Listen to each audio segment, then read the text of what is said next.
락 음악, 그러니까 락앤롤이 큰 인기를 얻은 것은 1956년에 엘비스 프레슬리가 등장하면서부터입니다. 그리고 비틀즈가 첫 음반을 낸 것이 1963년입니다. 이 비슷한 시기에 우리나라에서도 락 밴드가 음반을 냈다는 거 상상하실 수가 있겠습니까? 한국적인 락의 토대를 마련한 분, 바로 이분입니다. 한국 락의 상징인 신중현. 트로트와 스탠다드 팝이 주류를 이루던 60년대 그는 락을 선보였습니다. 그 당시에 우리나라에서 안 하던 음악, 극소수만 좋아할 수 있는 굉장히 충격적이죠. 일단 빗속의 여인이라든지 이런 노래들이 고전의 한국 음악들 대중가요에서 갖지 못했던 리듬이나 선율들이었어요. 아무것도 없던 시절에 이 락이라고 하는 장르의 음악을 시도하시고 지금까지 그 명맥을 이어오신다는 거에 대해서 그분이야말로 정말 살아있는 전설 같은 분이다. 한국 락의 자존심 신중현.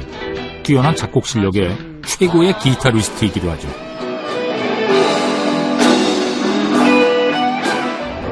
그의 락의 태동은 미 8군 무대였습니다. 당시 미 8군 무대는 대중가수의 등용문이자 최고의 보수를 받던 곳. 엄격한 오디션과 탈락 과정이 있었기 때문에 미 8군 공연 수준은 굉장히 높았습니다. 굉장히 치열했죠. 오디션을 한 번 봐서 그걸로 끝나는 게 아니에요.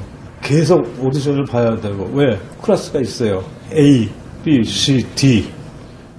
D도 안 되면 떨어지는 거죠.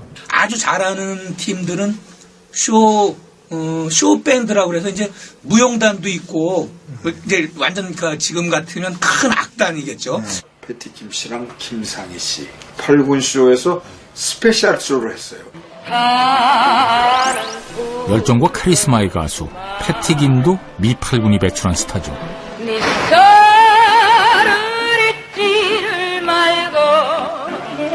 미 8군에서 기타리스트로 이름을 날리던 신중현은 에드포라는 4인조 락밴드를 결성합니다.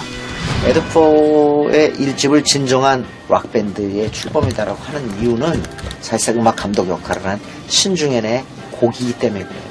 이 락의 가장 중요한 건 뭐냐면 청춘의 독립이라고 누가 만들어주면 그건 락밴드라고 볼 수 없어요. 만약에 한국 사람이 작곡을 해서 세상에 있는 많은 작곡가들 사이에 딱 이름을 내가지고 나 이건 내 곡이야 할 수 있는 사람이 있다면 신중현 씨다 이렇게 생각했어요. 서양식으로 음악을 만드는 사람들은 외국 사람 같이 만들었거든요. 근데 신중현 씨는 그렇게 안 만들었다고요. 신중현이 더욱 위대한 것은 프로듀서로서도 큰 발자취를 남겼답니다. 펄 시스터즈, 김추자 등의 톱스타들이 신중현의 조련을 통해 탄생했습니다. 김추자 선배님의 어떤 그 필은 어떤 음색이라든가 자신감과 당당함, 콧소리의 그 매력 너무 좋았고요. 그 동작에서 어떤 그런 섹시함이라든지. 김추자, 김정미, 박인수 등 신중현 사단이 우리 가요사에 미친 영향은 실로 엄청납니다. 서구 대중음악을 우리 감성으로 수용해 가장 대중적이고 도전적인 음악을 만들어낸 이들 신중현이라는 천재 뮤지션이 있었기에 가능했습니다. 그의 천재성과 뛰어난 기타 실력을 전 세계적으로도 인정받으니 기타 회사 팬더에서 신중현 트리뷰트 기타를 제작합니다. 에릭 클랩튼 등 최고의 기타리스트들만 받았다는 헌정 기타. 신중현은 한국뿐만 아니라 전 세계에서 인정받는 락 음악의 산 증인입니다. 신중현의 뒤를 이어 한국 락의 전설로 불리는 또 다른 그룹 산울림. 음악은 이래야 된다라거나 가사는 이래야 된다거나 이런 악기는 이렇게 써야 된다 이런 게 아닌 자유로운 정신. 제일 구속받고 있는 게 음악하는 사람들이에요. 자기가 하는 장르에 얽매이고. 근데 산울림은 그걸 정말 많이 파괴하는 굉장한 팀이거든요. 약간 미친 팀이고요. 방과 후에 집으로 돌아오는 그 버스 안에서 그 라디오에서 들었던 거예요. 아니 벌써 이건 뭐지? 노래가 뭔가 다르다. 굉장히 쇼크였었죠. 아니 벌써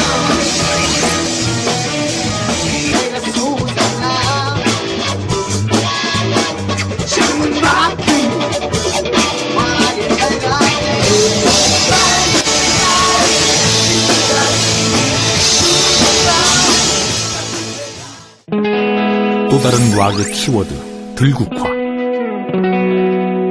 제가 중학생 때였거든요. 이발소에서 바리깡이라고 하죠. 머리를 짧게 깎는 머리를 막 밀고 계시는데 그때 잡지에 들국화 선배님들이 머리 찰랑찰랑거리면서 막 그 사진이 있으면서 되게 저한테는 머리를 자르고 있는 저한테 되게 충격이었어요.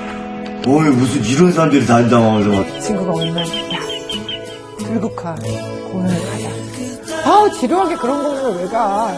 그래서 거기 갔는데 제가 완전 입이 떡 벌어진 거예요.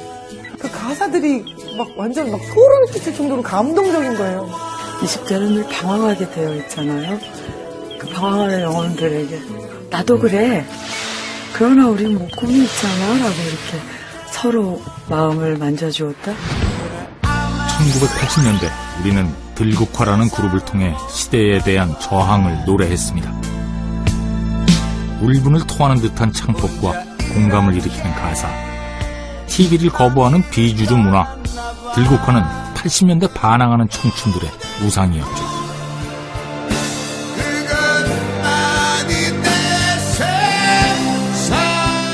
그 울음 중에서도 제가 가장 좋아하는 그 눈물이 환희의 눈물인데 그 환희의 눈물을 흘리게 해주시더라고요.